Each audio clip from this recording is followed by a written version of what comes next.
Hello বন্ধুরা, আশা করি সবাই ভালো আছেন। আমিও ভালো আছি। বন্ধুরা, নতুন একটা রেসিপি নিয়ে হাজির হয়েছি। আর সেই রেসিপিটা হলো বরফি। আমরা নর্মালি ডাল দিয়ে বা সুজি দিয়ে বরফি তৈরি করে থাকি। আমি আজকে সেমাই দিয়ে বরফি তৈরি করেছি। শুনে আপনারা একটু অবাক হবেন, সেমাই দিয়েও আবার বরফি তৈরি করা যায় কিনা। হ্যাঁ, আমি এই বরফিগুলো সেমাই দিয়ে তৈরি করেছি এবং এই বরফিগুলো খেতে অনেক চমৎকার হয়েছিল। যেহেতু ঘিয়ে ভেজে এই বরফিগুলো তৈরি করা হয়েছিল, তাই এই বরফির প্রতিটি বাইটে ঘিয়ে টেস্ট পাওয়া যাচ্ছিল এবং অত্যন্ত সুস্বাদু এবং চমৎকার এই বরফিগুলা একবার খেলে আপনারা বারবারই খেতে চাইবেন। চলুন তাহলে চটপট দেখে নেই কীভাবে করে আমি বাড়িতে দারুণ সুস্বাদু এই সেমাইয়ের বরফিগুলো তৈরি করেছি। এই সেমাইয়ের বরফি তৈরি করার জন্য প্রথমেই লাগছে সেমাই। আমি এখানে 1.5 কাপ পরিমাণ সেমাই নিয়েছি এবং সেমাইগুলো এভাবে করে টুকরো টুকরো করে ছোট ছোট করে ভেঙে নিয়েছি। এবার চুলায় একটি প্যান দিয়ে দেবো এবং এর ভেতরে দিয়ে দেবো 1 কাপ পরিমাণ পানি। গোটা গরম মশলা, এলাচ এবং দারুচিনি দিয়ে দেবো 4-5টা করে এবং দিয়ে দেবো 1 কাপ পরিমাণ চিনি। এই চিনি পানি খুব সুন্দর করে গলিয়ে নিয়ে মিডিয়াম ফ্লেমে সুন্দর করে জাল করে বলক তুলে নেব। এভাবে করে 2-3 মিনিট সুন্দর করে বলক তুলে নিয়ে সুগার সিরাপ রেডি করে নেব। এবার চুলায় আরেকটি প্যান দিয়ে দেবো এবং এর ভেতরে দিয়ে দেবো 2 টেবিল চামচ পরিমাণ ঘি।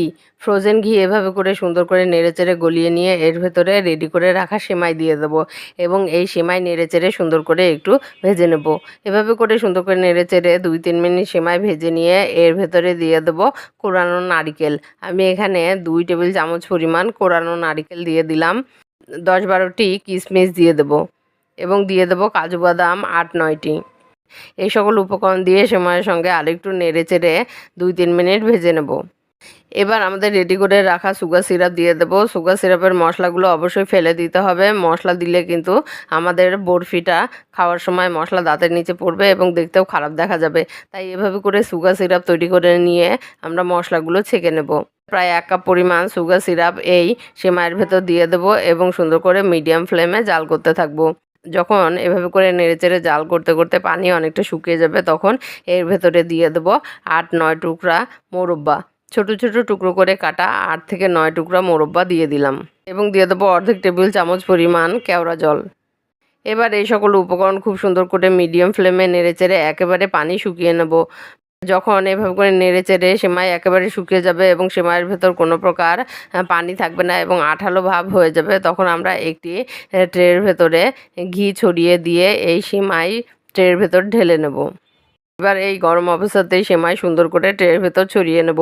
এভাবে করে ছড়িয়ে নিয়ে গরম অবস্থাতেই চাকু দিয়ে সুন্দর করে 4 কোণা শেপ করে কেটে নেব। সেমাই যদি ঠান্ডা হয়ে যায় তাহলে কিন্তু পরবর্তীতে কাটা যাবে না, যেহেতু চিনি দেওয়া হয়েছে এবং চিনি খুব সুন্দর করে জাল করে নেওয়া হয়েছে, তাই গরম অবস্থাতেই সুন্দর করে বরফিগুলো কেটে নিতে হবে। এভাবে করে সুন্দর করে 4 কোণা করে কেটে নিয়ে এর উপরে কাজু বাদাম বসিয়ে দেবো। কাজু বাদাম এভাবে করে উপরে সুন্দর করে সেট করে দিয়ে ঠান্ডা হওয়ার জন্য অপেক্ষা করব।